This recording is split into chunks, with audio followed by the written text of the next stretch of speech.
Hello my dear students. तो पिछले class में हम वेक्टर में डॉट प्रोडक्ट कर रहे थे। इस क्लास में हम वेक्टर पर रिलेटेड कुछ इम्पोर्टेंट क्वेश्चंस हैं जो प्रीवियस ईयर्स में आए हुए हैं, उनके बारे में अपन बात करेंगे। तो यहाँ पर देखो, मैंने फर्स्ट क्वेश्चन लिया है, find DCS. DCS means direction cosines of the vector I plus 2j plus 3k। It means एक वेक्टर अपन को दिया हुआ है और अपन को जो है डायरेक्शन कोसाइन यानी दिकोज्या फाइंड आउट करनी है। तो अपन देखो कैसे करेंगे। सबसे पहले अपन क्या करेंगे, इस वेक्टर को ए वेक्टर ले लेंगे। इसको मैंने ए वेक्टर एज्यूम कर लिया, आई प्लस 2j प्लस 3k। और किसी भी वेक्टर के जो कोफिशिएंट होते हैं वो उस वेक्टर के डीआरएस होते हैं, यानी दिक् अनुपात होते हैं, डायरेक्शन रेशियोज। तो इसका डीआरएस एबीसी जो है हो जाएंगे a equal to 1, b equal to 2 और c इक्वल टू 3। ये इसके क्या हो जाएंगे, दिक् अनुपात हो जाएंगे, डीआरएस।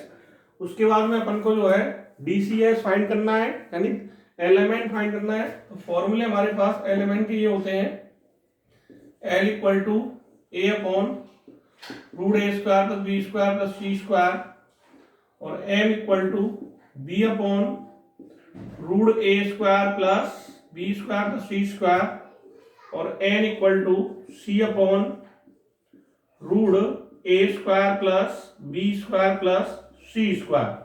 तो ये एलिमेंट अपन फाइंड कर रहे हैं। तो L इक्वल टू हो जाएगा 1 अपॉन रूट 1 का स्क्वायर प्लस 2 का स्क्वायर प्लस 3 का स्क्वायर। ये हो जाएगा 1 अपॉन रूट 1 प्लस 4 प्लस 9। तो ये हो जाएगा 1 अपॉन रूट 14। ये इसकी जो है L आ जाएगी यहाँ पर। और n कितना होगा, तो देखो b की वैल्यू पर रख देते हैं 2, और root A square plus B square plus C square की वैल्यू तो सिमिलर ही हो जाएगी, कितनी, रूट ऑफ 14, जो अपन ने इसमें किया था। और n इक्वल टू c की वैल्यू अपन रख देते हैं 3, और root A square plus B square की वैल्यू सिमिलर ही रहेगी, रूट ऑफ 14। तो यहाँ पर हमारे पास डायरेक्शन जो है कोसाइन एलिमेंट अलग अलग आएंगे। तो L की वैल्यू होगी 1 अपॉन रूट 14, M होगा 2 अपॉन रूट 14, और N होगा 3 अपॉन रूट 14। इस तरह का क्वेश्चन एग्जाम में बोर्ड में काफी बार आया हुआ है।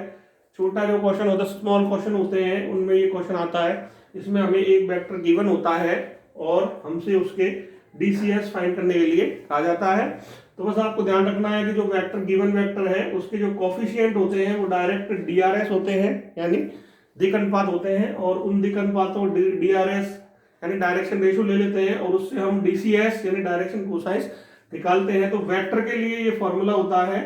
अगर इसी में किसी लाइन के लिए हम निकाल रहे होते तो यहाँ पर formula plus minus A upon और root A square plus B square plus C square plus minus B और प्लस माइनस सी होता है लाइन के लिए।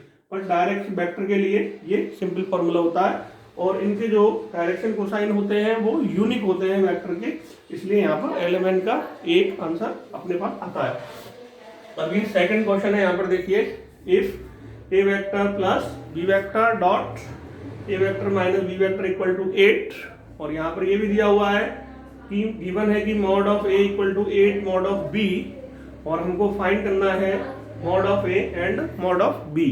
ये क्वेश्चन एनसीईआरटी का ही है, बुक का क्वेश्चन है और इम्पोर्टेंट क्वेश्चन है, कई बार एग्जाम में आया हुआ है अलग अलग। तो इसको अपन देखो कैसे सॉल्व करेंगे। ये अपने पास हो जाएगा a प्लस बी और डॉट फिर a minus B equal to 8, ये अपन को दिया हुआ है।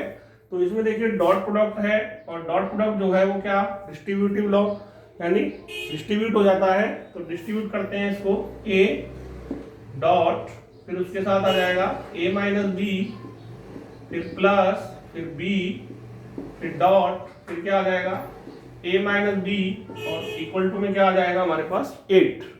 तो यहाँ पर हम डॉट प्रोडक्ट करेंगे a डॉट a, और फिर माइनस a डॉट b, फिर प्लस b डॉट a, और फिर माइनस, और फिर आ जाएगा b डॉट b, और इक्वल टू 8 आ जाएगा यहाँ पर। ठीक है, अब देखिए यहाँ पर जो सेम वेक्टरों का जब हम डॉट प्रोडक्ट करते हैं तो मॉड ऑफ ए का स्क्वायर हो जाता है, ए डॉट ए होता है मॉड ऑफ ए का स्क्वायर। पिछली क्लास में हमने सीखा भी था ये।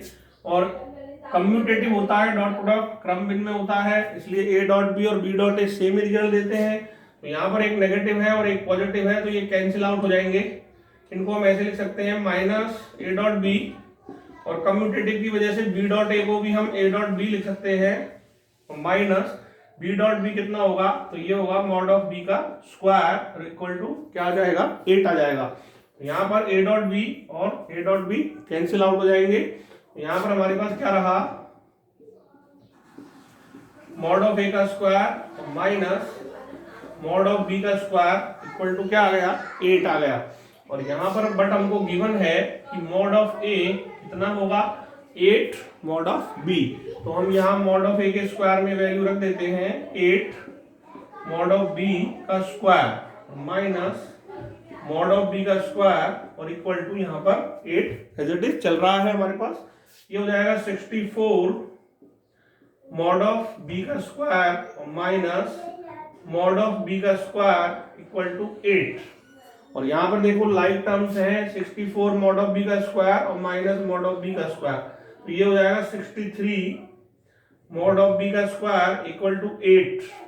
तो यहाँ से हमारे पास आ जाएगा मॉड ऑफ बी का स्क्वायर, ये कितना होगा, तो ये हो जाएगा 8/63। और यहां से अगर हम इसको आगे करते हैं देन मॉड ऑफ बी कितना होगा, मॉड ऑफ बी हो जाएगा रूट ऑफ 8/63। 8 को हम क्या लिख सकते हैं, 2√2, और 63 को हम क्या लिख सकते हैं, 3√7। 2√2 और 3√7 ये हमारे पास आ जाएगा मॉड ऑफ बी का आंसर। और अब हमको मॉड ऑफ ए निकालना है, तो मॉड ऑफ बी की जो वैल्यू आई है उसको हम 8 से मल्टीप्लाई कर देंगे। इन दैट केस ये 8 से ऊपर मल्टीप्लाई हो जाएगा, तो ये 8 ऑफ मॉड ऑफ बी होता है। तो 8 से मल्टीप्लाई जब हम करेंगे तो 16√2/3√7 ये हमारे पास किसकी वैल्यू आ गई है, मॉड ऑफ ए की वैल्यू, और ये क्या आ गई है, मॉड ऑफ बी की वैल्यू। तो ये दोनों क्वेश्चन मैंने जो लिखे हैं इंपॉर्टेंट क्वेश्चन है, कई बार बोर्ड एग्जाम में आए हुए हैं और इजी क्वेश्चन है, इजी कॉन्सेप्ट से हैं, और इसको आप कर सकते हैं। Thank you.